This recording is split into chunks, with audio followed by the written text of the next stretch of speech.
Happy May! I'm Linda Brayman for Senior Moments. It is said that April showers bring May flowers, so I'm looking forward to a plethora of blossoms. Take time to smell the flowers, to enjoy their beauty, and then sit down and watch Senior Moments. It'll make you bloom. Senior Moments covers events and activities at senior centers in the Ann Arbor, Ypsilanti area, such as the Ann Arbor Senior Center, Turner Senior Resource Center, the Pittsfield Senior Center, and the Ann Arbor Community Center.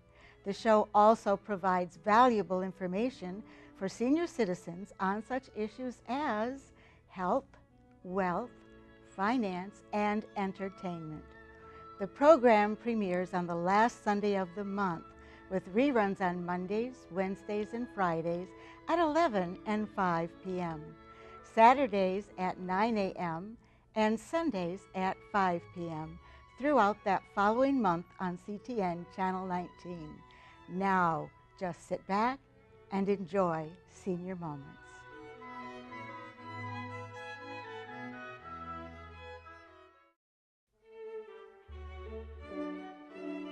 Hello, I'm Linda Brayman for Senior Moments. Today our guest is David Frankel, an artist from Ann Arbor. Welcome to our show, David. Thank you. I'm glad to be here. Now, although you are able to do a picture in different media, I understand that your primary focus is painting. So what inspired you to paint? What caused you to want to do that? Well, as a child, I excelled in drawing and painting, and this has always been a part of my life, even though during my professional career as a conference planner, it kind of faded into the background. But I maintained as a substitute photography as my, at least on vacations, as a way to stay with graphic images and visual expression. Now, what kind of paint do you use? Most of my larger paintings are in acrylic media, but I also use transparent watercolor. So you haven't always painted professionally. How long would you say you've painted professionally? Only since I retired, I've been taking courses at Washington Community College and some of the senior centers, and it's only been in the last 2 years that I've been displaying and selling some of my paintings. Oh, good. So what if somebody wants a picture in a different media? Can you give us an example of how that works? Yes. What you do? Yes. Take a look at these two paintings that look almost alike. The one on the left is the one that was done first, and that was done in acrylic paints. And it's been framed on displayed and actually recently purchased. So I wanted to see what I can do with watercolor media in producing a similar scene. And so the one on the right is a result of that effort. It has similar qualities, but the texture, the paper shows through a little bit more.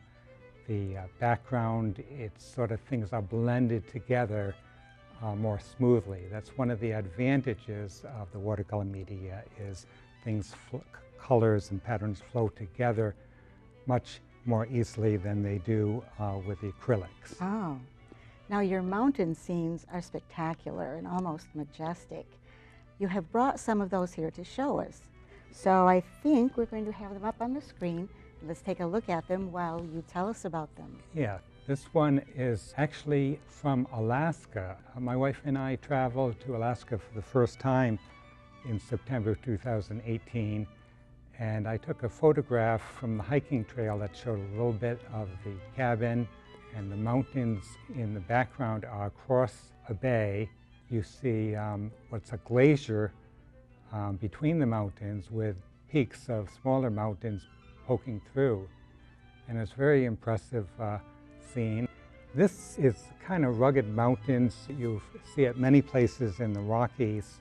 I wanted to capture the rocky quality and also the beautiful light. Usually at the end of the day or the beginning of the day, there's a warm orange glow and that gets reflected on the mountainsides. So that was my goal, to show the peacefulness of the scene, the glowing lights, the variety of colors in the sky. That is beautiful.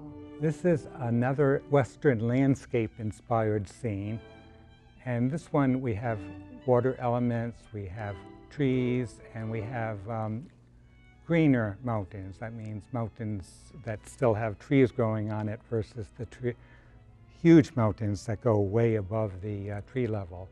To me, it depicts a peaceful feeling, as if I could be alone across the river, looking across the valley and into the mountains, and there's a nice glow and warm colors in the clouds and sky. This is a more imaginative landscape. I actually began this painting without a clear idea of how it would end up. It was an experiment. I sort of like created the hazy atmosphere, and then I saw it was developing in a way reminiscent of some of the Chinese landscapes, and I referred to some of the traditional Chinese paintings and kind of developed it along that style. Yeah, I like that. That's nice. This is a warmer landscape, and again it captures that glow that you might find at the end of the day. But we have a very misty scene. We have closest to us pine forest. Beyond that there's a lake that's reflecting the orange glow from the sky. And then you see the rocky mountains, again with clouds and fog around it, but you have that nice center of focus with the orange cliffs toward the back right. Well, I have this one right here. We should talk about that. This I recently completed. It has many of the same qualities we're talking about. You see the glowing mountains. This time, this is a higher altitude. We have a little snow on the upper peaks. We have a mountain lake, some in the foreground, some trees.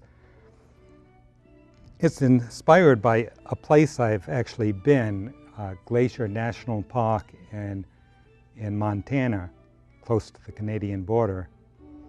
I used as reference many photos that I've seen on the internet and took different qualities. I created a stormy looking sky, so we get some dark clouds, and then some of the warmer clouds reflecting the warm sunlight. The sun would be setting over in that direction. And then a variety of colors being reflected in the lake. So there's a lot to look at, and yet it gives a warm, peaceful feeling to me.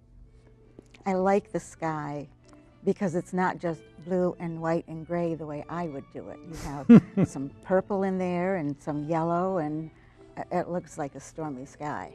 Yeah. It's really dark and stormy. One thing I really gained from painting is it helps me to notice these details in a landscape. Oh, yes. And even locally, when the light's in a certain way and the clouds in a certain way, I would notice things I would not notice had I not spent hours trying to capture it in a painting. Yes, very nice. Now, you have an exhibit going on in May at Sweetwater's. Yes. So we're going to put that information on the screen, and could you just give us some background about this exhibit? Yes, I'll be displaying with two other artists, and we're all members of an association called AWA, and we change the exhibit at Sweetwater's downtown every 3 months. So those paintings will be up for a while, from the beginning of May to June 29th? June 29th. Thank you. I just happened to see it. Now, you paint from photos. You've been talking throughout the interview about taking photos here and there. So how does that process work? Give us a feel for how your workflow goes in painting from pictures. Okay, well, I'm going to give you a side-by-side demonstration. Here we have on the right a photo I took when I was in Alaska. My wife and I were on a hiking trail at a point where we could overlook the hills, there was a little cabin, and then the beautiful glacier and silhouetted mountains across the bay. You'll notice there's a lot of detail in the foreground. The grasses and shrubs, are crisp and clear in the photo, and then to a lesser degree, the features behind them. Photos really capture all the details, but the artist has license. So on the left, I've chosen to de-emphasize the foreground. I don't have as much details of light and dark there. And I've put more details in what would be the background in the photo. The glacier and the mountains across the bay is what I thought was most interesting. And they're much more distinct in the painting than they are in the photo. And I also wanted to put a little emphasis on the little cabin in the midground, and I was able to do that. Yeah, I like this picture. I like the way your eye is drawn to the blue mountains in the back and the fog, and it just kind of points you to the closer blue mountains, and then the more fog, and then the greenery of the scenery. So it's just a natural progression of the way you look at it. Right, so that's one of the beauties of being able to paint. You can reinterpret the scene and express it in a way that might be more expressive of what you found most fascinating and enlightening about being there. Yes, that's excellent. Thank you so much for coming today. This was very, very fascinating to learn about all these things. And thank you for joining us on Senior Moments. Check out your local senior center for art classes, and remember to visit the online site you see at your screen for more information about David Frankel's work and future exhibits.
Thank you for joining us on Senior Moments.